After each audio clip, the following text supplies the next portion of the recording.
بسم اللہ الرحمن الرحیم۔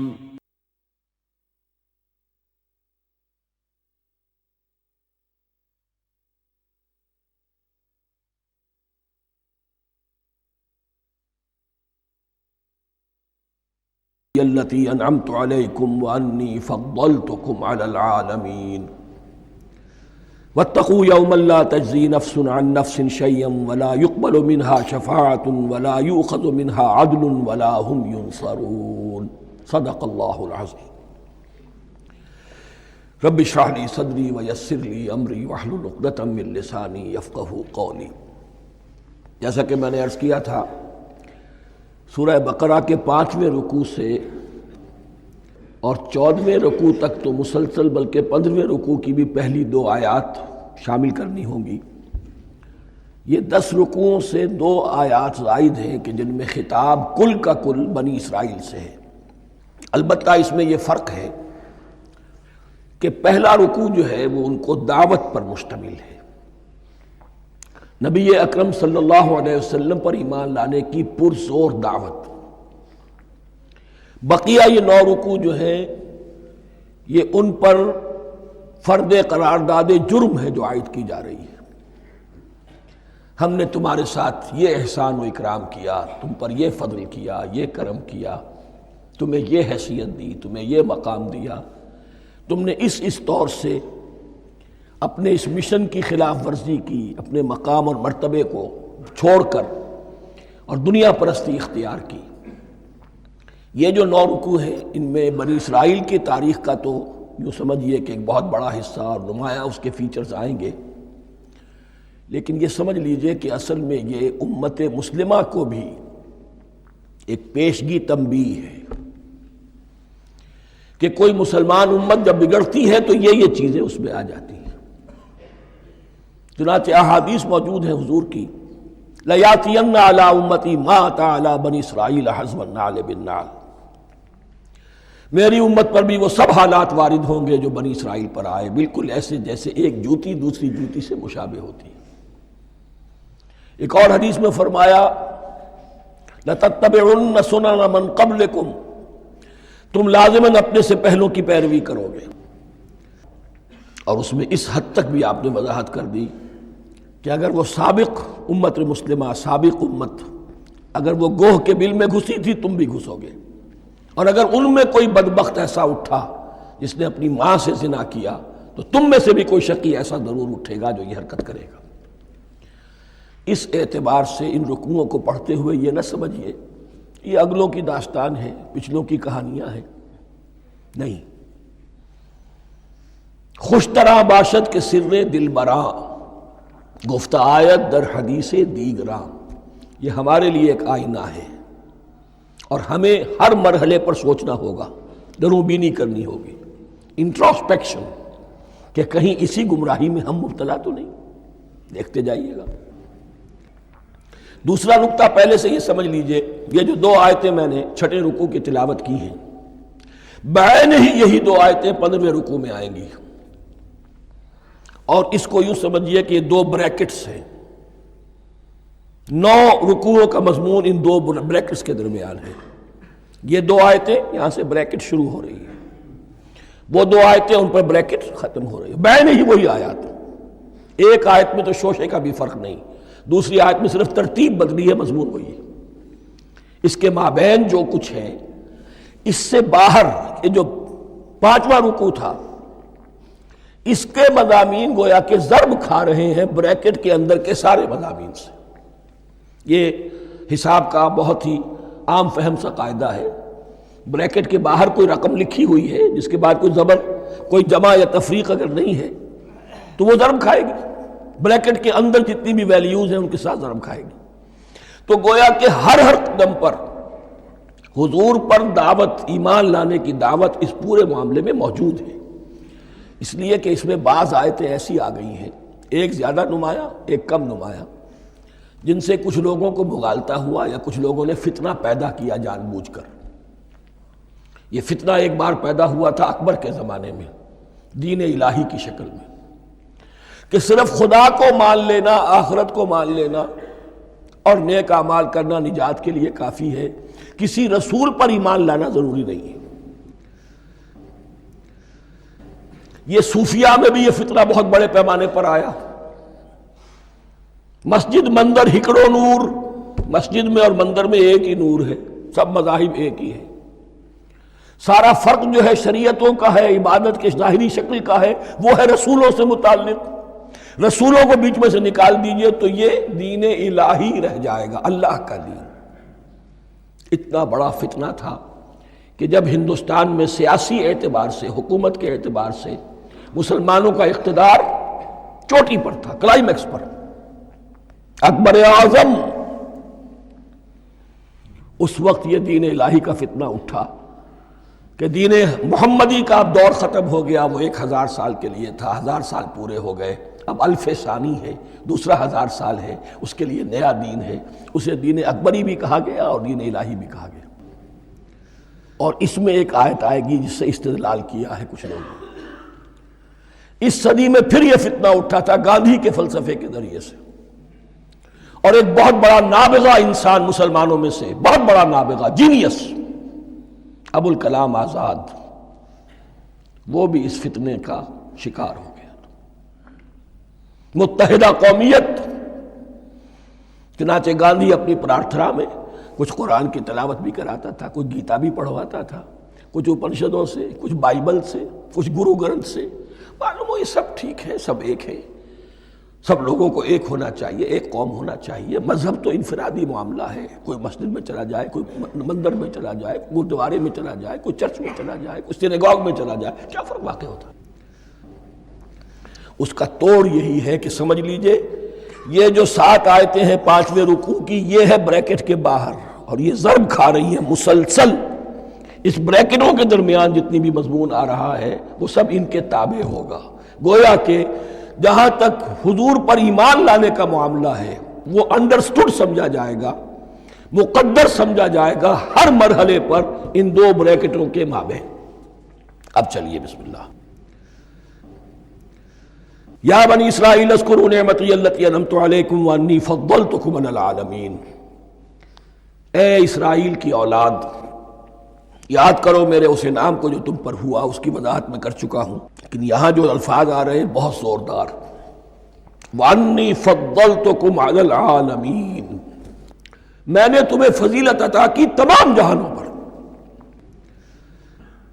یہاں ایک قاعدہ نوٹ کر لیجئے، عربی نحو کا قاعدہ یہ ہے کہ کہیں ظرف جس میں کوئی شے ہے، ظرف کی جمع لے لیتے ہیں، مراد ہوتا ہے مظروف، ظرف کے اندر جو شے ہے اس کی جمع۔ تمام جہانوں پر فضیلت، کیا فرشتوں پر بھی فضیلت؟ نہیں، جہان والوں پر، تمام اقوام عالم پر تمہیں فضیلت عطا کی، یہ مطلب ہے اس کا۔ تمام عالموں پر، تمام جہانوں پر، یعنی تمام جہان والوں پر، اس انسان عالم انسانیت کے اندر جتنے بھی مختلف گروہ ہیں، نسلیں ہیں، طبقات ہیں، ان میں فضیلت۔ وَاتَّقُوا يَوْمًا لَا تَجْزِي نَفْسٌ عَن نَفْسٍ شَيْئًا، میں عرض کر چکا ہوں، اب تیسری مرتبہ پھر عرض کر رہا ہوں، اصل شیخ آخرت، محاسبہ آخرت، یہ مستحضر ہوگا تو انسان سیدھا رہے گا۔ اس میں کمزوری آ جائے، ضعف آ جائے تو باقی ایمان باللہ، ایمان بالرسالت، یہ نہ معلوم کیا کیا شکلیں اختیار کر لیں۔ دیکھیے اس آیت کے اندر 4 اعتبارات سے محاسبہ آخرت کا زور ہے۔ وَاتَّقُوا يَوْمًا، ڈرو اس دن سے، لا تجزی نفس عن نفس شیئا، جس دن کوئی جان کسی دوسرے کے کام نہ آ سکے گی، ولا يقبل منها شفاعہ، اور نہ کسی سے کوئی سفارش یا شفاعت قبول کی جائے گی، کیٹیگوریکل ڈینائل، ولا يؤخذ منها عدل، نہ کسی سے فدیہ قبول کیا جائے گا، ولا هم ينصرون، اور نہ انہیں کوئی مدد مل سکے گی۔ ہم نے طرح طرح کے عقیدے، شفاعت باطلہ کا تصور، اہل عرب سمجھتے تھے ہمیں یہ فرشتے جو ہے خدا کی بیٹیاں ہیں، یہ لات اور منات اور عزا ہم نے ان کے بت بنا رکھے ہیں، پوچھتے ہیں یہ اپنے ابا جان سے اللہ کی بیٹیاں ہیں نا، لاڈلی بیٹیاں، چھڑا لیں گے ہم۔ ہمارے ہاں بھی تصور ہے اولیاء اللہ چھڑا لیں گے، یا شفاعت باطلہ، خود حضور کی شفاعت کے بارے میں جو غلط تصورات ہیں، ایک شفاعت حقہ ہے، اس کی وضاحت کا یہ موقع نہیں ہے، وہ آیت الکرسی پہ جب ہم پہنچیں گے انشاءاللہ تعالیٰ اسی سورہ مبارکہ میں تو اس کی وضاحت بھی ہوگی۔ یہ سارے جو ہم نے جو گھڑ رکھے ہیں خیالات، ان کی نفی اس آیت کے حوالے سے کی۔ وَاتَّقُوا يَوْمًا لَا تَجْزِي نَفْسٌ عَن نَفْسٍ شَيْئًا، کوئی انسان دوسرے انسان کے کام نہیں آ سکتا۔ وَلَا يُقْبَلُ مِنْهَا شَفَاعَةٌ، کسی جان کی طرف سے کوئی سفارش قبول نہیں ہوگی۔ وَلَا يُؤْخَذُ مِنْهَا عَدْلٌ، نہ کوئی فدیہ قبول کیا جائے گا۔ وَلَا هُمْ يُنصَرُونَ، نہ انہیں کوئی مدد مل سکے گی۔ اب اس کے بعد اللہ تعالیٰ کے احسانات اور ان کی طرف سے جو ناشکریاں ہوئی ہیں ان کی بڑی تفصیل کے ساتھ اب بات چلے گی، تفصیل نہیں تیزی کے ساتھ۔ یہ واقعات کئی 100 برس کے ہیں، لیکن ایک تو یہ کہ ان کی تفاصیل مکی صورتوں میں آ گئی ہیں، سب سے زیادہ سورہ اعراف میں ملیں گی، اور بھی کئی صورتوں میں آپ کو مل جائیں گی۔ یہاں پر تو پے بپے، جیسے کہ ایک قرارداد جرم کسی پر کی جاتی ہے تو اس میں سب گنوائے جاتے ہیں، تم نے یہ کیا، یہ کیا، یہ کیا۔ وَإِذْ نَجَّيْنَاكُم مِّنْ آلِ فِرْعَوْنَ، اور ذرا یاد کرو جب کہ ہم نے تمہیں نجات دی تھی فرعون کی قوم سے۔ يَسُومُونَكُمْ سُوءَ الْعَذَابِ، وہ تمہیں بدترین عذاب میں مبتلا کیے ہوئے تھے۔ يُذَبِّحُونَ أَبْنَاءَكُمْ وَيَسْتَحْيُونَ نِسَاءَكُمْ، تمہارے بیٹوں کو ذبح کر ڈالتے تھے اور تمہاری عورتوں کو زندہ رکھتے تھے۔ عورتیں تو پھر ان کے کام آتی تھی، گھر میں کام کاج کے لونیاں بنتی تھی، گھروں میں ڈال لیتے تھے، لیکن لڑکوں کو، اور یہ 2 موقع پر ہوا ہے بنی اسرائیل کے ساتھ، یہ بعد میں انشاءاللہ اس کی تفصیل آئے گی۔ وَفِي ذَلِكُمْ بَلَاءٌ مِّن رَبِّكُمْ عَظِيمٌ، اور یقیناً اس میں تمہارے رب کی طرف سے تمہارے لیے بڑی آزمائش تھی۔ وَإِذْ فَرَقْنَا بِكُمُ الْبَحْرَ، اور یاد کرو جب کہ ہم نے تمہارے لیے سمندر کو پھاڑ دیا یا دریا کو پھاڑ دیا۔ یہ ایک مختلف فی بات ہے کہ کس جگہ سے کراس کیا تھا بنی اسرائیل نے ایجپٹ سے سینائی پیننسولا آنے کے لیے، جزیرہ نما سینا میں۔ ایک رائے یہ کہ دریائے نیل کو کراس کر کے گئے ہیں، لیکن یہ بات غلط ہے، دریائے نیل تو مصر کے اندر ہے، وہ کبھی بھی مصر کی حد نہیں بنا۔ کسی کی رائے یہ ہے کہ جو خلیج سویز ہے، بحر قلزم جو ہے، ریڈ سی، وہ اوپر جا کر 2 کھاڑیوں میں تبدیل ہو جاتا ہے، خلیج عقبہ مشرق کی طرف اور خلیج سویز مغرب کی طرف، اور ان کے درمیان میں یہ سینائی پیننسولا جو ہے یہ تکون ہے، جیسے ہندوستان بھارت تکون ہے ایسے یہ پیننسولا ہے، انڈین پیننسولا، سینائی پیننسولا۔ اور یہ سویز کینال تو بعد میں بنی ہے، خلیج سویز اور میڈیٹرینین بحیرہ روم کے درمیان یہ کچھ چھوٹی چھوٹی، اگرچہ چھوٹی تھی سمندر کے لحاظ سے، بہت بڑی بڑی جھیلیں تھیں، اور ان جھیلوں ہی کو پھر جوڑ جوڑ کر درمیان میں جو خشکی تھی اس کو کاٹ کر سویز کینال بنائی گئی ہے۔ تو اب تو یہ ایک مسلسل ایک رابطہ ہے، لیکن معلوم ہوتا ہے کہ یا تو خلیج سویز کو کراس کیا ہے حضرت موسیٰ علیہ السلام نے، اور یہی میری رائے زیادہ یہی ہے، اس لیے کہ کوہ طور جو ہے وہ اس پیننسولا کی ٹپ پر ہے، نیچے ہے یہاں، جہاں پر ان کا قیام رہا، اور جہاں پھر حضرت موسیٰ کو 40 دن کے لیے کوہ طور پر بلا کر اور پھر انہیں تورات دی گئی ہے۔ تو معلوم ہوتا ہے کہ جو خلیج سویز ہے اسے کراس کیا ہے۔ کراس کس طرح کیا ہے کہ حضرت موسیٰ کے عصا کی ایک ضرب سے سمندر پھٹ گیا۔ فَكَانَ كُلُّ فِرْقٍ كَالطَّوْدِ الْعَظِيمِ، دونوں طرف چٹانوں کے مانند پہاڑ کی طرح جو ہے وہ سمندر کھڑا ہو گیا، اس کے راستے سے یہ نکل گئے۔ اور پھر جب فرعون اور اپنا لشکر لے کر جب آیا ہے، اس نے سوچا ہم بھی نکل جائیں، وہ غرق ہو گئے، اس لیے کہ دونوں طرف کا پانی آپس میں مل گیا۔ یہ تھی کیفیت، اور معجزانہ کیفیت تھی، یہ کوئی فطرت کے یا نیچر کے اصول کے مطابق بات نہیں تھی، اور میں عرض کر چکا ہوں، آپ کو بتا چکا ہوں معجزہ کسے کہتے ہیں۔ وَإِذْ فَرَقْنَا بِكُمُ الْبَحْرَ فَأَنْجَيْنَاكُمْ، جب ہم نے تمہارے لیے یا تمہارے ساتھ سمندر کو پھاڑ دیا، تمہارے لیے، تمہارے گزرگاہ بنانے کے لیے، تو تمہیں تو نجات دے دی۔ وَأَغْرَقْنَا آلَ فِرْعَوْنَ وَأَنْتُمْ تَنظُرُونَ، اور تمہاری نگاہوں کے سامنے فرعون کے لاؤ لشکر کو غرق کیا، تم دیکھ رہے تھے، یہ گزر چکے تھے، اس ساحل پر کھڑے ہیں، ادھر سے یہ داخل ہوئے ہیں، اور پانی دونوں طرف سے آ کر مل گیا اور یہ غرق ہو گئے۔ وَإِذْ وَعَدْنَا مُوسَىٰ 40 لَيْلَةً، اور یاد کرو پھر جب کوہ طور پر ہم نے موسیٰ کو 40 دن کے لیے بلایا، ثم اتخذتم العجل، ان کی غیر حاضری میں تم نے بچڑے کی پرستی شروع کر دی، اسے معبود بنا لیا، من بعد ہی، اس کی غیر موجودگی میں، وانتم ظالمون، تم بہت بڑا ظلم تھا جس کا ارتکاب کیا، ان الشرک لظلم عظیم، عظیم ترین ظلم جو ہے وہ شرک ہے، اور شرک جلی کی یہ شکل کہ بچڑے کو پوج رہے، ثم عفونا عنکم من بعد ذلک، پھر ہم نے تمہیں اس کے بعد بھی معاف کیا، یہ ہمارا کرم رہا ہے، ہماری رحمت رہی، من بعد ذلک لعلکم تشکرون، تاکہ تم شکر کرو، وَإِذْ آتَيْنَا مُوسَى الْكِتَابَ وَالْفُرْقَانَ لَعَلَّكُمْ تَهْتَدُونَ، اور یاد کرو جب کہ ہم نے موسیٰ کو کتاب اور فرقان عطا فرمائی، یہ فرقان حق اور باطل کے درمیان فرق کر دینے والی چیز، اور کتاب عام طور پر جو آتا ہے وہ شریعت کے لیے آتا ہے، شریعت بھی دی، کتاب بھی دی، اور فرقان بھی دیا، لعلکم تہتدون، تاکہ تم ہدایت پاؤ۔ وَإِذْ قَالَ مُوسَىٰ لِقَوْمِهِ، اور یاد کرو جب کہ کہا تھا موسیٰ نے اپنی قوم سے، یا قوم انکم ظلمتم انفسکم باتخاذکم العجل، اے میری قوم کے لوگو، یقیناً تم نے اپنے اوپر بڑا ظلم کیا ہے بچڑے کو معبود بنا کر، فَتُوبُوا إِلَىٰ بَارِئِكُمْ، پس توبہ کرو اپنے پروردگار، اپنے خالق کی جناب میں، باری اللہ تعالیٰ ہے، باری، فَاقْتُلُوا أَنفُسَكُمْ، تو قتل کرو اپنے آپ کو۔ یہ چیز جو ہے تورات میں تفصیل سے آئی ہے، قرآن میں نہیں ہے، اسی اعتبار سے میں نے آپ کو بتایا تھا کہ تورات کا مطالعہ اس اعتبار سے مفید ہے کہ بہت سے واقعات کا قرآن میں ذکر ہے، اجمالاً اشارہ ہے، اس کی تفصیل کے لیے ہمیں تورات سے رجوع کرنا پڑتا ہے، ورنہ یہ کہ اس آیت کا صحیح مفہوم واضح نہیں ہوگا۔ فَاقْتُلُوا أَنفُسَكُمْ، اپنے آپ کو قتل کرو، کیا مانی؟ یہ قتل مرتد کی سزا ہے۔ وہاں معلوم ہوتا ہے کہ حضرت موسیٰ نے یہ حکم دیا، 12 قبیلے تھے، ہر قبیلے میں سے کچھ لوگوں نے یہ کفر اور شرک کیا، باقی لوگوں نے نہیں کیا، انہیں حکم دیا گیا کہ اپنے قبیلے کے لوگ ان کو قتل کریں جو ان کے قبیلے میں سے اس کفر کے مرتکب ہوئے۔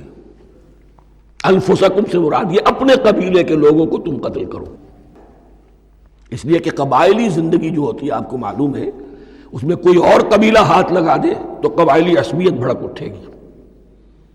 70,000 یہودی قتل ہوئے، اس سے بڑی توبہ اور ممکن نہیں، اس سے بڑا پرج، کسی بھی آئیڈیالوجیکل پارٹی کے اندر پرج بہت ضروری ہوتا۔ کچھ لوگ آ گئے ایک نظریے کو قبول کر کے، رفتہ رفتہ نظریہ اوجل ہو گیا، کچھ مفادات، کچھ چودراہٹیں یہ مقدم ہو گئی، اسی سے جماعتیں خراب ہوتی ہیں، غلط راستے پہ پڑ جاتی ہیں، تحریکیں بھٹک جاتی ہیں۔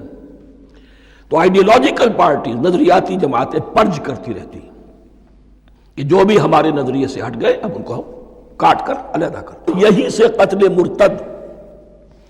تو یہ چیز حدیث میں ہے یا پھر قرآن میں یہاں ہے، اس حوالے سے جو لوگ ہمارے ہاں بعض علماء بھی ہیں، جدید دانشور ہیں، جو قتل مرتد کی جو حد ہے اسلام میں اس کو تسلیم نہیں کرتے، لیکن میرے نزدیک یہ شریعت موسوی کا تسلسل ہے کہ شریعت موسوی کی جس شے کو بدلا نہ گیا ہو، جس کے بارے میں صراحتاً یہ معلوم نہ ہو کہ یہ شے تبدیل کر دی گئی، تو وہ شریعت محمدی کا جز بن گئی۔ زنا پر رجم کا معاملہ بھی یہی ہے، قرآن مجید میں رجم کی صریح آیت کوئی موجود نہیں ہے، حدیث میں ہے۔ قرآن مجید میں مرتد کے قتل کے لیے کوئی آیت موجود نہیں ہے، حدیث میں ہے، سنت میں ہے، اور دونوں کی کا جو منبع ہے وہ اصل میں تورات ہے۔ تو اس بات کو اچھی طرح نقل کر دیجئے، یہ جگہ اکثر لوگ جو ہیں یہاں بہت سرسری طور سے گزر جاتے ہیں، یہ بہت اہم ہے، اور اس کے لیے تورات کی طرف رجوع کیجئے۔ 70,000، 6 لاکھ کل تھے جب یہ مصر سے نکلے ہیں، 6 لاکھ تھے۔ کتنے عرصے کے بعد پیننسولا پہنچے ہیں، سینائی پیننسولا میں اور طور میں، کچھ اور ان کی تعداد بڑھ گئی ہوگی، لیکن یہ کہ ان میں سے 70,000 کو قتل کیا اپنے ہاتھوں سے۔ ہر قبیلے نے اپنے جو مرتد تھے ان کو اپنے ہاتھ سے قتل کیا۔ فتوبوا الی بارئکم فاقتلوا انفسکم ذالکم خیر لکم عند بارئکم، یہی تمہارے لیے تمہارے رب کے نزدیک بہتر بات ہے۔ فتاب علیکم، تو اللہ نے تمہاری توبہ قبول کر لی۔ توبہ قبول کس طرح ہوئی؟ یہ تزکیہ ہوا ہے امت کا کہ ان میں سے جن لوگوں نے اتنی بڑی غلط حرکت کی ہے ان کو کاٹ کر، ذبح کر کے، ان کو قتل کر کے پھینک دیا۔ انہ هو التواب الرحیم، یقیناً وہ تو ہے ہی بہت توبہ کا قبول فرمانے والا اور بہت رحم فرمانے والا۔ وَإِذْ قُلْتُمْ يَا مُوسَىٰ لَن نُّؤْمِنَ لَكَ حَتَّىٰ نَرَى اللَّهَ جَهْرَةً، ایک اور واقعہ ان کی تاریخ کا۔ اور یاد کرو جب کہ تم نے کہا تھا اے موسیٰ ہم تو تمہاری بات نہیں مانیں گے۔ ایمان کے بعد جب لام کا حرف آئے تو اس کے معنی صرف تصدیق کے ہوتے ہیں۔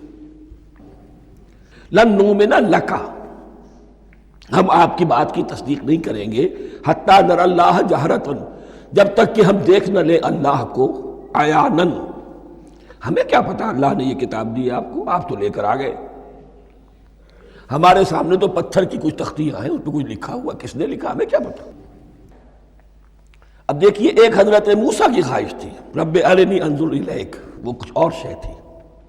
یہ تخریبی ذہن ہے جو یہ کہہ رہا ہے کہ ہم بھی چاہتے ہیں کہ اللہ کو اپنی آنکھوں سے دیکھیں اور معلوم ہو کہ واقعی اس نے یہ کتاب آپ کو دی ہے۔ فَأَخَذَتْكُمُ الصَّاعِقَةُ، تو تمہیں آ پکڑا ایک بہت بڑی کڑک نے، ایک بہت بڑی کڑک ہوئی اور سب کے سب مردہ ہو گئے۔ وَأَنْتُمْ تَنظُرُونَ، تمہارے دیکھتے دیکھتے ایک کڑک نے تمہیں آ لیا۔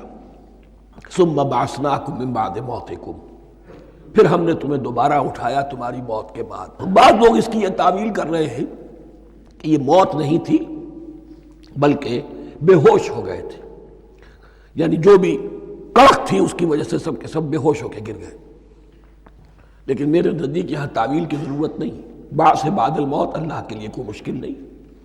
ہم الفاظ کو خواب کا کو ان کے اصل جو مفہوم ہے جو کہ صاف ہے صریح ہے اس سے خواب کا کاہے کے لیے موڑ کر لے کر جائیں۔ ثم بعثناکم من بعد موتکم لعلکم تشکرون، تاکہ تم شکر کرو۔ وظللنا علیکم الغمام وانزلنا علیکم المن والسلوى، اور ہم نے تم پر ابر کا سایہ کیا۔ اب 6 لاکھ کا قافلہ چل رہا ہے، سینائی پیننسولا، صحرا، کوئی اونٹ نہیں، کوئی سایہ نہیں، دق و دق، دھوپ کی تبش۔ تو اللہ کا فضل ہوا کہ ایک سائے کی طرح ابر جو ہے ان کے ساتھ ساتھ جہاں جہاں وہ جا رہے ہیں وہ ابر ان پر سایہ کیے ہوئے۔ وَأَنزَلْنَا عَلَيْكُمُ الْمَنَّ وَالسَّلْوَىٰ، کھانے کو کچھ نہیں، تو من اور سلوہ نازل کیے گئے۔ من ایسے اترتا تھا رات کے وقت کہ جیسے شبنم کے قطرے ہوتے ہیں، لیکن وہ ہوتا تھا کسی ایسی چیز کا جس میں شیرینی تھی، اور پھر وہ زمین پر آ کر جم کر وہ ایک گویا کے دانہ بن جاتے تھے، یہ ان کا اناج ہو گیا۔ کاربوہائیڈریٹ سپلائی اس سے ہو گئی، من سے۔ اور سلوہ ایک خاص قسم کا پرندہ بٹیر کی شکل کا جو بے پناہ بڑی تعداد میں ان کے بڑے بڑے جھنڈ آتے تھے شام کے وقت، اور وہ ان کے ڈیرا جہاں ہوتا تھا اس کے گرد وہ اتر آتے تھے، اور رات کی تاریکی میں یہ آسانی سے ان کو پکڑتے تھے، ان کو کھاتے تھے بھون کر، اور یہ ان کی پروٹین ہو گئی۔ پوری غذا جو ہے اللہ تعالیٰ نے ان کو فراہم کر دی۔ وَأَنزَلْنَا عَلَيْكُمُ الْمَنَّ وَالسَّلْوَىٰ كُلُوا مِن طَيِّبَاتِ مَا رَزَقْنَاكُمْ، کھاؤ ان پاکیزہ چیزوں کو جو ہم نے تمہیں عطا کی ہیں۔ وَمَا ظَلَمُونَا، ہم نے تو ان پر کوئی ظلم نہیں کیا۔ وَلَٰكِن كَانُوا أَنفُسَهُمْ يَظْلِمُونَ، لیکن وہ خود ہی اپنے اوپر ظلم ڈھاتے رہے، ہر قدم پر نافرمانی اور ناشکری۔ اس کی بھی ناشکری آگے آ جائے گی چل کر، من و سلوہ سے بھی ناشکری کی انہوں نے۔ وَإِذْ قُلْنَا ادْخُلُوا هَٰذِهِ الْقَرْيَةَ فَكُلُوا مِنْهَا حَيْثُ شِئْتُمْ رَغَدًا وَادْخُلُوا الْبَابَ سُجَّدًا وَقُولُوا حِطَّةٌ نَغْفِرْ لَكُمْ خَطَايَاكُمْ، اور یاد کرو جب کہ ہم نے تم سے کہا تھا اس شہر میں داخل ہو جاؤ اور پھر کھاؤ اس میں سے بافراغت جہاں سے چاہو جو چاہو، لیکن دیکھنا دروازے میں داخل ہونا جھک کر، اور کہتے رہنا مغفرت مغفرت مغفرت، ہم تمہاری خطاؤں سے درگزر فرمائیں گے۔ اس آیت کو سمجھنے کے لیے ذرا تاریخی بات سمجھ لیجئے۔ صحرائے سینا میں آنے کے بعد اور یہ جو کتاب تورات انہیں مل گئی تھی، اس کے بعد حضرت موسیٰ علیہ السلام کے ہی زمانے میں انہیں جہاد اور قتال کا حکم ہوا۔ اس سے پوری قوم نے انکار کر دیا. یہ سورہ مائدہ میں آئے گا. اس پر اللہ تعالیٰ نے ایک سزا مسلط کر دی ان پر کہ 40 برس تک اسی صحرا میں بھٹکتے پھریں گے. اگر یہ ابھی قتال کرتے، جہاد کرتے، تو پورا فلسطین ان کے ہاتھ پر ابھی فتح کرا دیتے. لیکن چونکہ انہوں نے بزدلی دکھائی ہے، اب سزا یہ ہے فَإِنَّهَا مُحَرَّمَةٌ عَلَيْهِمْ 40 سَنَةً يَتِيهُونَ فِي الْأَرْضِ. اب 40 برس تک یہ اسی صحرا میں بھٹکتے پھریں گے. اور ارض فلسطین جو ان کے لیے ارض موعود تھی وہ ان پر حرام کر دی گئی 40 سال کے لیے. اس 40 سال کے عرصے میں حضرت موسیٰ کا بھی انتقال ہو گیا، حضرت ہارون کا بھی ہو گیا. اور اس عرصے میں ایک نئی نسل پیدا ہوئی. وہ جو غلامی کا داغ اٹھائے ہوئی نسل آئی تھی مصر سے، جن کے اندر مورل کیریکٹر جو ہے وہ بہت کمزور ہو جاتا ہے، وہ پوری نسل ختم ہو گئی. نئی نسل اب پیدا ہوئی. 40 برس صحرا میں پیدا ہوئے، یہی پلے بڑھے.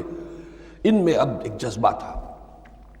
حضرت موسیٰ کے پھر جو خلیفہ تھے یوشع ابن نون، جوشوا، تورات میں ان کا نام جوشوا ہے، یوشع، ان کی سرکردگی میں اب بنی اسرائیل کی اس نئی نسل نے قتال کیا، جنگ کی. اور پہلا شہر جو فتح ہوا وہ اریحا. آج بھی وہ شہر جو ہے جیریکو جو آپ دیکھتے ہیں خبروں کے اندر آتا ہے بار بار، اریحا اس کا پرانا نام ہے. یہ شہر فتح ہوا. اس فتح کی بات کا تذکرہ ہو رہا ہے. یاد کرو جب کہ ہم نے تم سے کہا تھا اس بستی میں، اس شہر میں داخل ہو جاؤ فاتحانہ، اور پھر جو کچھ یہاں ہے، جو نعمتیں ہیں، ان سے متمتع ہو، کھاؤ پیو. لیکن داخل ہونا سجدہ کرتے ہوئے، مراد کیا؟ جھک کر. یعنی ایسا نہ ہو کہ تکبر کی وجہ سے تمہاری گردنیں اکڑ جائیں. گردنیں جھکا کر اللہ کا احسان مانو. یہ نہ سمجھو کہ یہ فتح تم نے حاصل کی. اس کی تفسیر اصل میں نظر آتی ہے حضور کی شخصیت میں، کہ جب فتح مکہ کے موقع پر مکے میں داخل ہوئے ہیں تو جس سواری پر آپ بیٹھے ہوئے تھے، آپ کی پیشانی اس کی گردن کے ساتھ جڑی ہوئی تھی. یہ وقت ہوتا ہے جب کہ تکبر اور تعلی، فاتح کی حیثیت سے آنا. اور بندہ مومن کے لیے یہی وقت ہے تواضع کا، جھکنے کا. وَقُولُوا حِطَّةٌ، حتیٰ یحط تو کہتے ہیں جھاڑ دینے کو. تو اس کے معنی کیا ہے؟ اے اللہ ہمارے گناہ جھاڑ دے، مغفرت، اے اللہ ہمیں مغفرت، ہماری مغفرت فرما، جو خطائیں ہو گئی بخش دے. قولوا حطۃ، تمہاری زبان پر استغفار ہونا چاہیے، تمہاری گردنیں جھکی ہوئی ہونی چاہیے. نغفر لکم خطایاکم، اگر تم اس پر عمل کرو گے ہم تمہاری خطائیں جو ہیں انہیں معاف فرما دیں گے. وسنزید المحسنین، اور جو تم میں محسن ہوں گے انہیں اور بھی زیادہ دیں گے، اور انعام و اکرام آئیں گے. فبدل الذین ظلموا قولا غیر الذی قیل لہم، تو ان میں سے جو ظالم تھے، جو بد کردار تھے، انہوں نے بدل دیا، ایک اور قول اختیار کر لیا اس قول کی جگہ جو انہیں کہا گیا تھا. کہا گیا تھا حتہ حتہ، انہوں نے کہنا شروع کیا حنطہ حنطہ، ہمیں تو گیہوں چاہیے گیہوں چاہیے. یہ بعد میں ابھی آ جائے گا اگلے رکوع کے اندر کہ من و سلوہ سے ان کی طبیعتیں بھر گئی تھی ایک ہی چیز کھا کھا کے. اب وہ کہہ رہے تھے کوئی چیز ہمیں جو ہے زمین کی روئیدگی میں سے، پیداوار میں سے، تو وہ ان کے زبان پر انہوں نے مذاق اڑاتے ہوئے گویا کہ حضرت موسیٰ علیہ السلام کے ذریعے سے حکم ملا ہے، استہزاء کر رہے ہیں. حتۃ کی بجائے حنطۃ. فانزلنا علی الذین ظلموا رجزا من السماء بما كانوا یفسقون، تو جن لوگوں نے یہ حرکت کی تھی ان پر ہم نے آسمان سے ایک بہت بڑا عذاب نازل کیا. تورات سے معلوم ہوتا ہے کہ پلیگ آئی، اور جنہوں نے یہ حرکت کی تھی وہ سب کے سب ہلاک ہو گئے جریکو کے اندر. بما كانوا یفسقون، بسبب اس نافرمانی کے جو انہوں نے کی. وَإِذِ اسْتَسْقَىٰ مُوسَىٰ لِقَوْمِهِ فَقُلْنَا اضْرِب بِّعَصَاكَ الْحَجَرَ. اب یہ پھر صحرائے سینا کا واقعات آ رہے ہیں، ان میں ترتیب زمانی نہیں ہے. اریحا کی فتح جو ہے حضرت موسیٰ کے بعد ہے، لیکن اب یہاں پہ پھر ابھی وہ جو صحرائے تیہ میں جب بھٹک رہے تھے پھر اس کا ذکر ہے. وَإِذِ اسْتَسْقَىٰ مُوسَىٰ لِقَوْمِهِ فَقُلْنَا اضْرِب بِّعَصَاكَ الْحَجَرَ، اور جب کہ موسیٰ کی قوم نے موسیٰ سے پانی طلب کیا.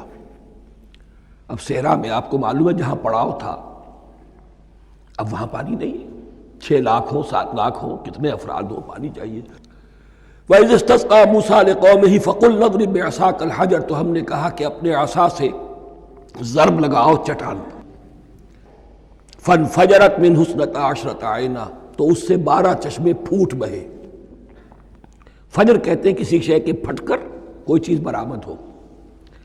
فجر جو ہوتی ہے، فجر کا وقت رات کی تاریکی کا پردہ چاک ہوتا ہے اور سپیدہ سحر نمودار ہوتا ہے. فَانْفَجَرَتْ مِنْهُ اثْنَتَا عَشْرَةَ عَيْنًا، تو 12 چشمے پھوٹ بہے. قَدْ عَلِمَ كُلُّ أُنَاسٍ مَشْرَبَهُمْ، یہاں اناس سے کیا مراد ہے؟ ہر قبیلہ. ہر قبیلے نے اپنا گھاٹ معین کر لیا. 12 قبیلے تھے، اگر علیحدہ علیحدہ نہ ہوتا معاملہ، 12 چشمے اسی لیے دیے گئے کہ لڑے نہ جھگڑے نہ. پانی تو بہت بڑی چیز ہے، کہیں پانی پینے پلانے پہ جھگڑا اور کہیں گھوڑا آگے بڑھانے پہ جھگڑا، یہ تو قبائلی زندگی کے اندر ہوتی ہی چیزیں. تو اس اعتبار سے اللہ تعالیٰ نے ان کے لیے یہ سہولت کی کہ 12 چشمے پھوٹ بہے. قد علم کل اناس مشربہم، ہر ایک نے اپنا گھاٹ جان لیا، معین کر لیا. کلوا واشربوا من رزق اللہ، گویا کہ کہہ دیا گیا کہ کھاؤ اور پیو اللہ کے رزق میں سے. ولا تعثوا فی الارض مفسدین، اور زمین میں فساد مچاتے نہ پھرو. کھانے پینے کے لیے پانی بھی ادھر آ گیا، کھانے کے لیے من و سلوہ آ گیا. اب دیکھیے ان کی ناشکری.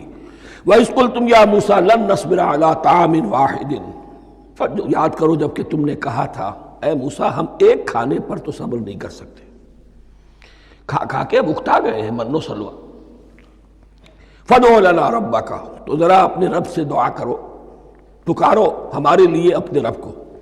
یخرج لنا، وہ نکالے ہمارے لیے، مما تنبت الارض، زمین کی روئیدگی اور پیداوار میں سے، نباتات ارضی میں سے، من بقلہا، اس کی ترکاریاں، وقصائہا، اور ککڑیاں، کھیرے اور ککڑیاں، ان سب کے لیے یہ لفظ ہے.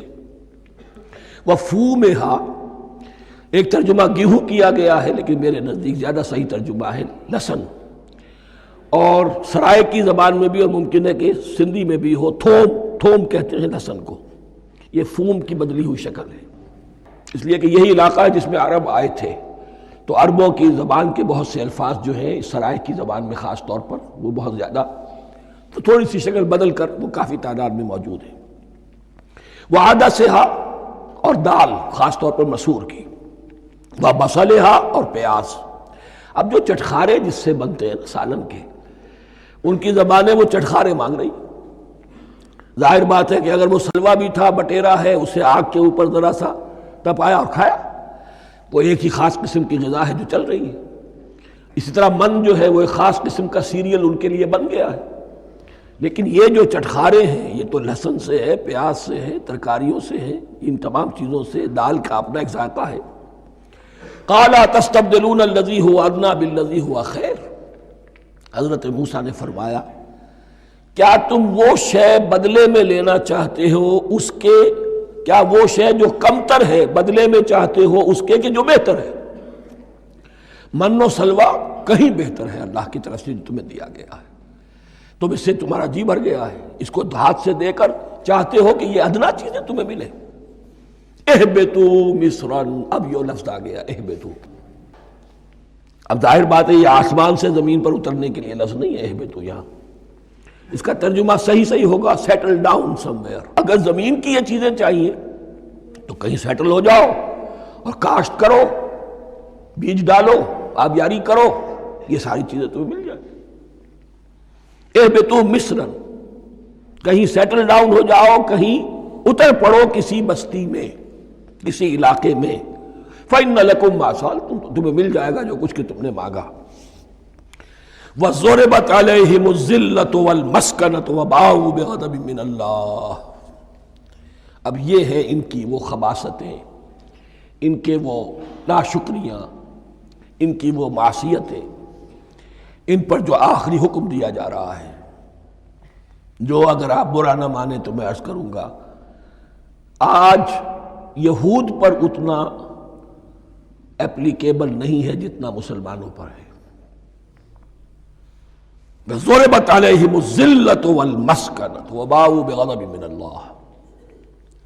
ذلت اور مسکنت، کم ہمتی ان پر تھوپ دی گئی. ضربت علیہم، it was heaped upon them. The humiliation was heaped upon them.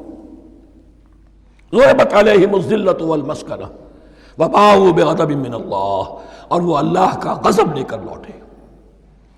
وہی امت جس کے بارے میں فرمایا وَأَنِّي فَضَّلْتُكُمْ عَلَى الْعَالَمِينَ، اسی امت کا پھر یہ حشر ہوا. کیوں ہوا؟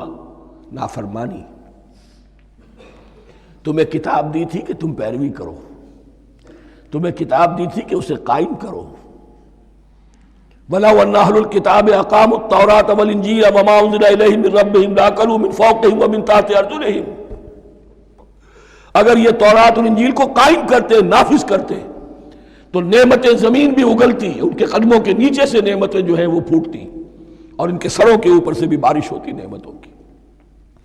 لیکن اگر تم نے اس کو چھوڑ کر اپنی خواہشات، اپنے نظریات، اپنے خیالات، اپنا تمرد، اپنی سرکشی، اپنی حاکمیت، اپنی مصلحتیں، اپنی عقل، اس کو بالا تر کیا، تو پھر جو قوم اللہ کے قانون کی، اللہ کی ہدایت کی، اللہ کی کتاب کی امین ہوتی ہے دنیا میں، وہ اللہ کی ریپرزنٹیٹیو ہوتی ہے، نمائندہ ہوتی ہے. اگر وہ اپنے عمل سے مس ریپرزنٹ کرے اللہ کو، تو وہ کافروں سے بڑھ کر مغضوب اور کافروں سے بڑھ کر مبغوض ہو جاتی ہے. مغضوب بھی، مبغوض بھی. اس لیے کافروں کو تو دین پہنچانا تمہارے ذمہ تھا. تم نے دین ان کو کیا پہنچانا تھا؟ تم تو خود دین سے منحرف ہو گئے. آج اس جگہ پر امت مسلمہ کھڑی ہے کہ 1.25 بلین یا 1.5 بلین، 125 کروڑ عزت نام کی شے نہیں ہے.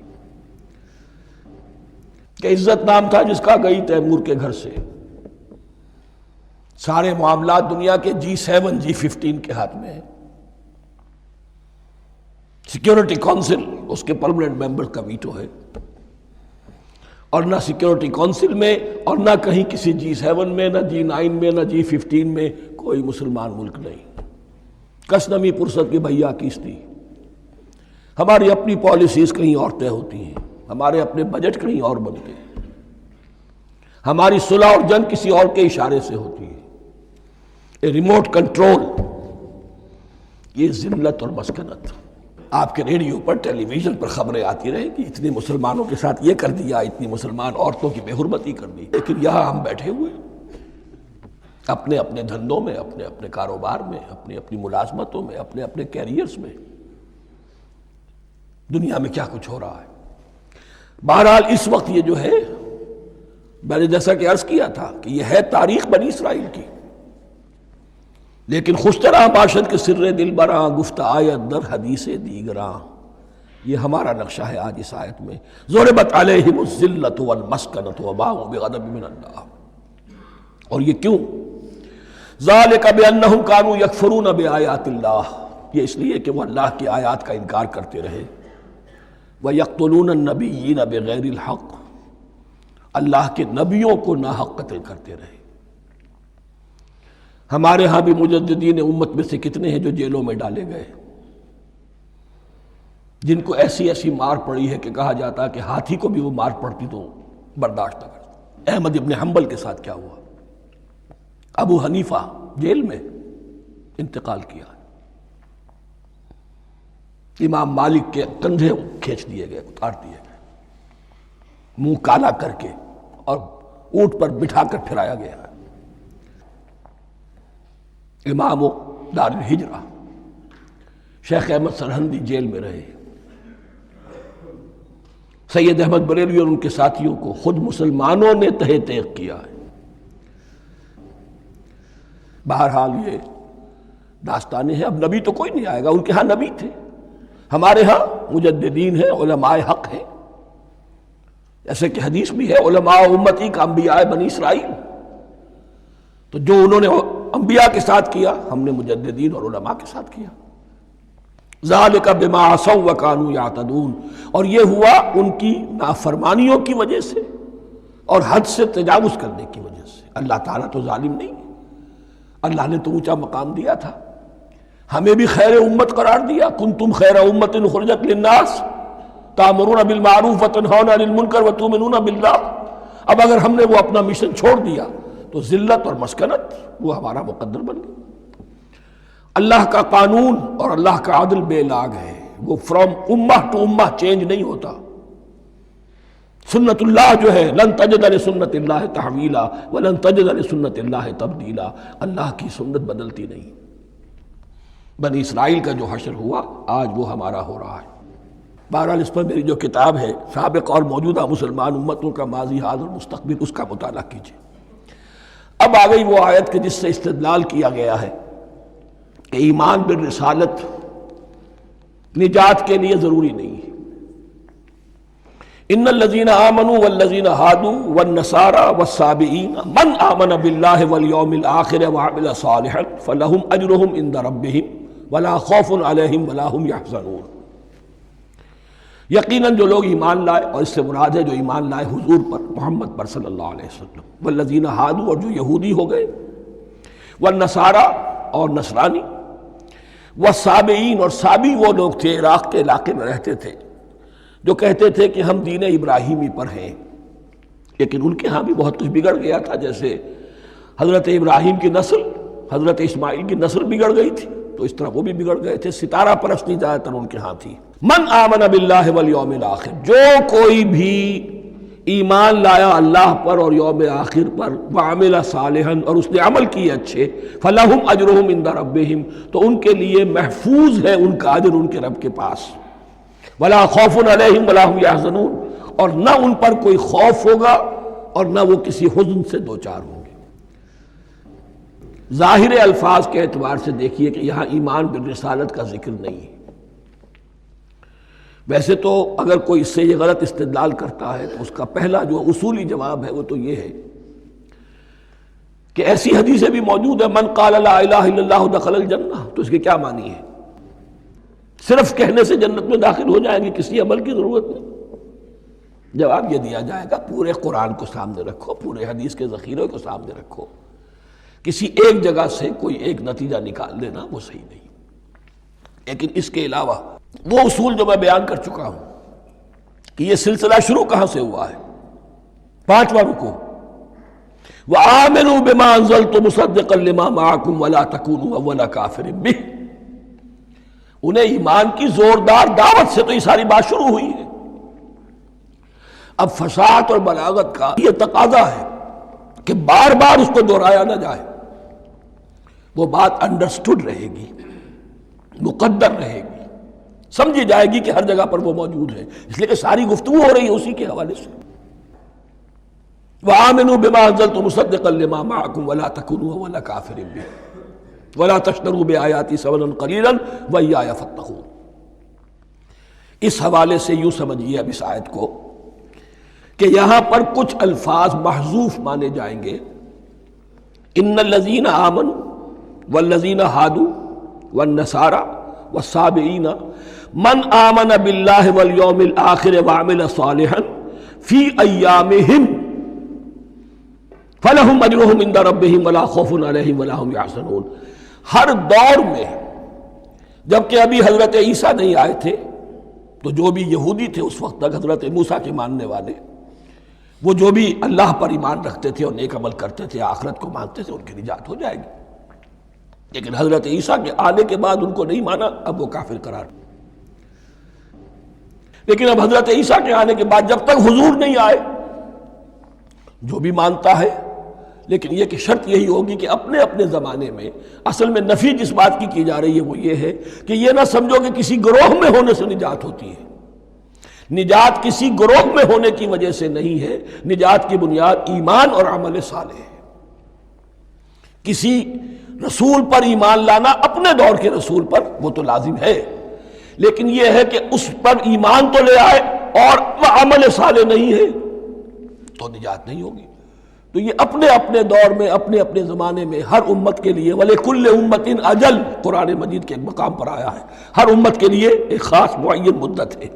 اس معینہ مدت میں اب ظاہر بات ہے جو لوگ حضور کی بعثت سے پہلے فوت ہو گئے ان پر تو کوئی ذمہ داری نہیں تھی حضور پر ایمان لانے کی، اور ایسے لوگ تھے، ایسے موحدین مکے میں موجود تھے جو یہ کہتے تھے کعبے کے پردے پکڑ پکڑ کر، اے اللہ ہم صرف تجھے پوجنا چاہتے ہیں، صرف تیری بندگی کرنا چاہتے، لیکن جانتے نہیں کیسے کریں۔ یہ بات موجود تھی اور ان کا انتقال بھی ہو گیا۔ یہ زید، سعید ابن زید، سعید جو حضرت عمر کے بہنوئی تھے اور وہ عشرہ مبشرہ میں سے ہیں، ان کی اہلیہ حضرت فاطمہ بنت خطاب، ان دونوں کے ایمان کو اللہ نے ذریعہ بنایا حضرت عمر کے ایمان کا، اور یہ والد تھے سعید کے زید، وہ یہ کہتے ہوئے دنیا سے چلے گئے حضور کی ابھی بعثت ہی نہیں ہوئی تھی، اے اللہ میں صرف تیری بندگی کرنا چاہتا ہوں، کیسے کروں یہ نہیں جانتا۔ اسی کو ذہن میں رکھیے، اہدنا الصراط المستقیم جو میں نے کہا تھا، ایک سلیم الفطرت انسان، سلیم العقل انسان توحید تک پہنچ جاتا ہے، آخرت کو پہچان لیتا ہے، لیکن اب کیا کروں؟ اس شریعت کے لیے، ان احکام کے لیے وہ دستے سوال دراز کرنے پر مجبور ہے۔ الحمدللہ رب العالمین الرحمن الرحیم مالک یوم الدین ایاک نعبد و ایاک نستعین اہدنا الصراط المستقیم۔ اسی صراط المستقیم کی دعا کا یہ جواب اب آئے گا، شروع ہوگا سورہ بقرہ سے، یہ کرو یہ نہ کرو، یہ فرض ہے، یہ تم پر لازم کیا گیا، یہ چیز حرام کی گئی، وغیرہ وغیرہ۔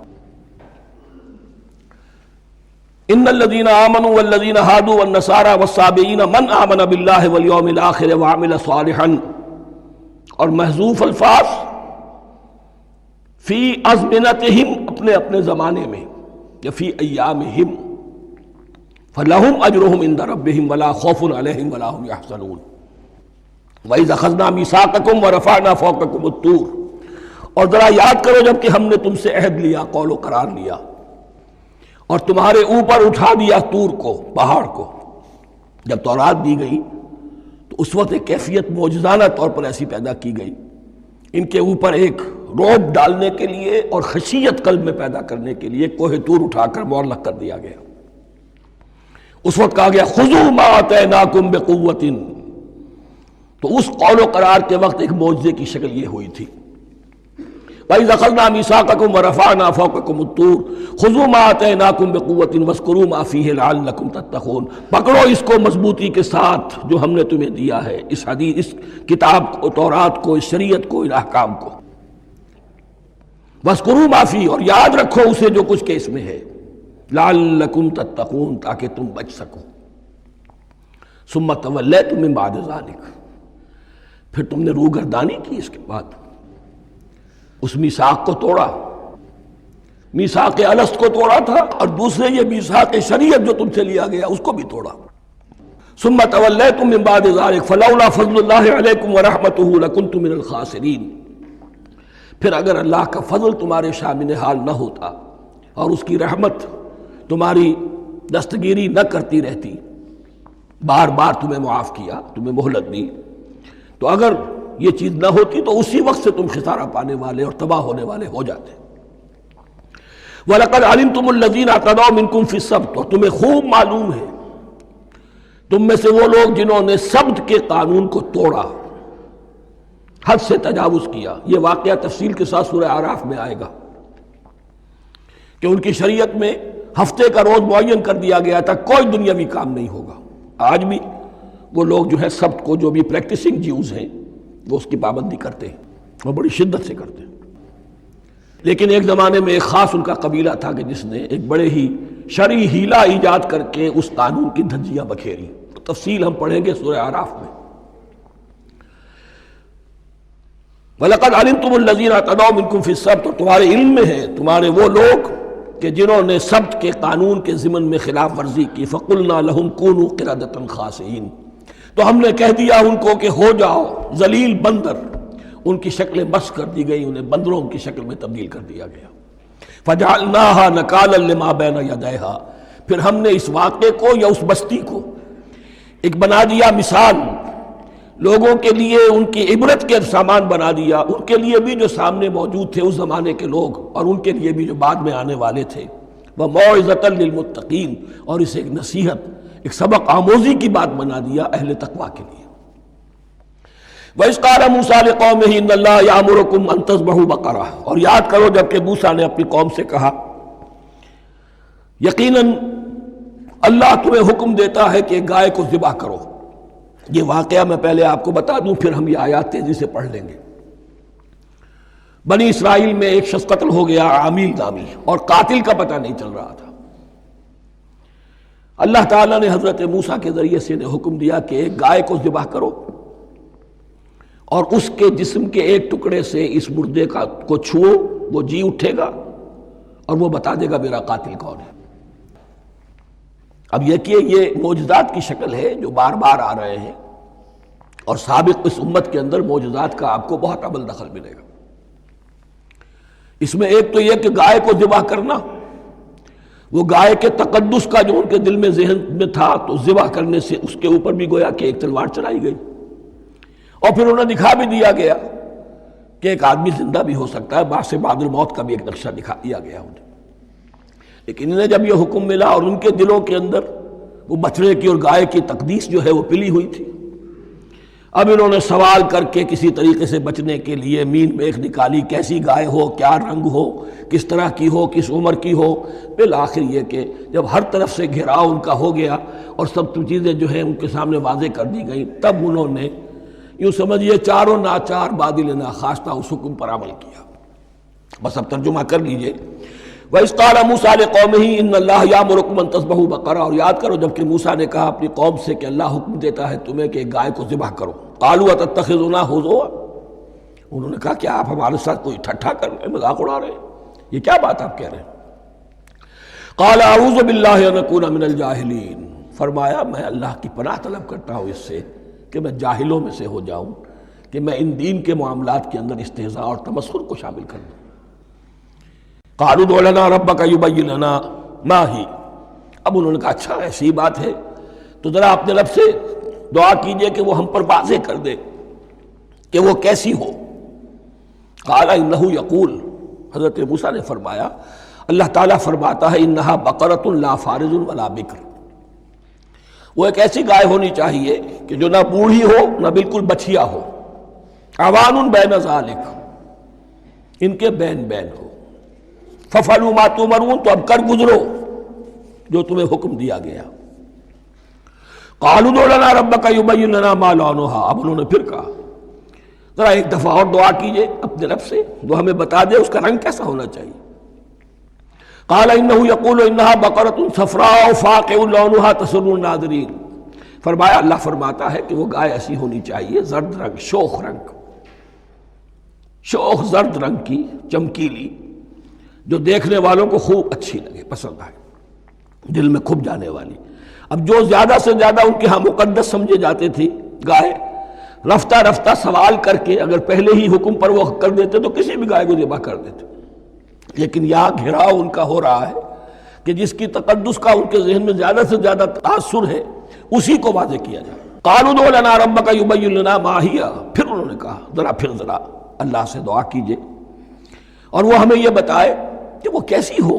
ان البقرہ تشابہ علینا، یقیناً ہم کچھ شبہ میں پڑ گئے ہیں، یہ گائے کا معاملہ مشتبہ ہو گیا ہے ہم پر۔ قال انہ یقول، فرمایا اللہ فرماتا ہے انہا بقرۃ لا ذلول تثیر الارض ولا تسقی الحرث، وہ ایک ایسی گائے ہونی چاہیے کہ جو کوئی جس سے مشقت نہ لی جاتی ہو، نہ وہ ہل جوتتی ہو اور نہ وہ رہٹ کا پانی کھینچتی ہو۔ تسیر الارض، نہ تو وہ زمین کو جوتنے میں، ہل چلانے میں کام نہیں لی جائے، ولا تسقی الحرث، اور نہ کھیتی کو پانی پلانے کے لیے وہ پانی کھینچنے میں استعمال کیا جائے۔ مسلمتن، اور پوری سالم ہونی چاہیے، یک رنگ، لا شیۃ فیہا، اس میں کسی دوسرے رنگ کا کوئی داغ تک نہ ہو۔ اب کیا کرتے، گھیراؤ میں آ گئے۔ قالوا الآن جئت بالحق، کہا انہوں نے کہ ٹھیک ہے اب تو آپ نے بات جو ہے پوری طریقے سے واضح کر دی۔ فذبحوها وما كانوا يفعلون، تب انہوں نے اس کو ذبح کیا اور وہ کرنے والے نہیں تھے۔ دل میں نہیں تھا، بادل ناخواش تھا۔ اب دیکھیے یہاں ترتیب ذرا واقعے کی جو ہے مختلف ہو گئی ہے۔ جو اس ذبح بقرہ کا سبب تھا وہ بعد میں بیان ہو رہا ہے۔ تورات میں چونکہ واقعات کو اس طریقے سے بیان کیا ہے لہذا وہاں ترتیب دوسری ہے۔ وَإِذْ قَتَلْتُمْ نَفْسًا فَادَّارَأْتُمْ فِيهَا، اور یاد کرو جب کہ تم نے ایک جان کو قتل کیا تھا اور اس کا الزام تم ایک دوسرے پر لگا رہے تھے، یعنی کسی کا پتہ نہیں چل رہا تھا قاتل کون ہے۔ وَاللَّهُ مُخْرِجٌ مَا كُنتُمْ تَكْتُمُونَ، اور اللہ تعالیٰ فیصلہ کر چکا تھا کہ جو کچھ تم چھپا رہے ہو اسے نکال کر رہے گا، واضح کرے گا۔ فَقُلْ اضْرِبُوهُ بِبَعْضِهَا، تو ہم نے حکم دیا کہ اس کی لاش کو اس گائے کے ایک ٹکڑے سے، اس کے جسم کے ایک حصے سے ضرب لگاؤ۔ کذالک یحیی اللہ الموتیٰ، اور دیکھو اس طریقے سے اللہ مردوں کو زندہ کر دے گا۔ تھوڑی دیر کے لیے وہ زندہ ہوا اور اس نے اپنے قاتل کا نام بتا دیا۔ وَيُرِيكُمْ آيَاتِهِ لَعَلَّكُمْ تَعْقِلُونَ، اور وہ تمہیں دکھاتا ہے اپنی آیات تاکہ تم عقل سے کام لو۔ اب جو الفاظ آ رہے ہیں بہت سخت ہیں، بہت سخت ہیں، لیکن ان کو پڑھتے ہوئے درون بینی ضرور کیجیے گا، اپنے اندر جھانکیے گا۔ ثُمَّ قَسَتْ قُلُوبُكُمْ، پھر تمہارے دل سخت ہو گئے۔ جب دین میں ہیلے بہانے نکالے جانے لگے اور ہیلوں بہانوں کے ذریعے سے شریعت کے احکام سے بچا جائے، اللہ کو دھوکہ دینے کی کوشش کی جائے، اس کا جو نتیجہ نکلتا ہے وہ دل کی سختی ہے۔ ثم قست قلوبکم، پھر تمہارے دل سخت ہو گئے۔ فہی کالحجارۃ او اشد قسوہ، تو وہ تو اب پتھروں کے مانند ہیں بلکہ سختی میں ان سے بھی زیادہ شدید ہے۔ یہ ویسے بھی فصاحت اور بلاغت کا بھی بڑا ایک عمدہ مقام ہے قرآن کا۔ وَإِنَّ مِنَ الْحِجَارَةِ لَمَا يَتَفَجَّرُ مِنْهُ الْأَنْهَارُ، پتھروں میں سے تو ایسے بھی ہوتے ہیں جن میں سے چشمے پھوٹ بہتے ہیں۔ وَإِنَّ مِنْهَا لَمَا يَشَّقَّقُ فَيَخْرُجُ مِنْهُ الْمَاءُ، اور ایسے بھی ہیں جو شق ہو جاتے ہیں، پتھر چٹانیں، ان میں سے پانی برآمد ہو جاتا ہے۔ وَإِنَّ مِنْهَا لَمَا يَهْبِطُ مِنْ خَشْيَةِ اللَّهِ، اور ان میں وہ بھی ہوتے ہیں جو اللہ کے خوف سے گر پڑتے ہیں۔ وَمَا اللَّهُ بِغَافِلٍ عَمَّا تَعْمَلُونَ، اور اللہ تعالیٰ غافل نہیں ہے اس سے کہ جو تم کر رہے ہو۔ یہ کیفیت جو ہے ثُمَّ قَسَتْ قُلُوبُكُمْ فَهِيَ كَالْحِجَارَةِ أَوْ أَشَدُّ قَسْوَةً، ہے کون؟ یا بنی اسرائیل اذکروا نعمتی التی انعمت علیکم وانی فضلتکم علی العالمین، جن پر 1400 برس ایسے گزرے کہ کوئی لمحہ ایسا نہ تھا کہ نبی موجود نہ ہو، جنہیں 3 کتابیں دی گئیں، لیکن یہ کہ اپنی بدعملی، عقائد میں بھی مین بیخ کر کے اپنے آپ کو بچانے کے راستے نکال لینا، اعمال میں بھی ہیلوں کے ذریعے سے، کتاب الحیل کے ذریعے سے اپنے آپ کو ذمہ داریوں سے مبرہ کر لینا، اس کا نتیجہ پھر یہ نکلتا ہے۔ اللہ تعالیٰ مجھے اور آپ کو اس انجام بد سے بچائے۔ بارک اللہ لی ولکم فی القرآن العظیم ونفعنی وإیاکم بالآیات والذکر الحکیم۔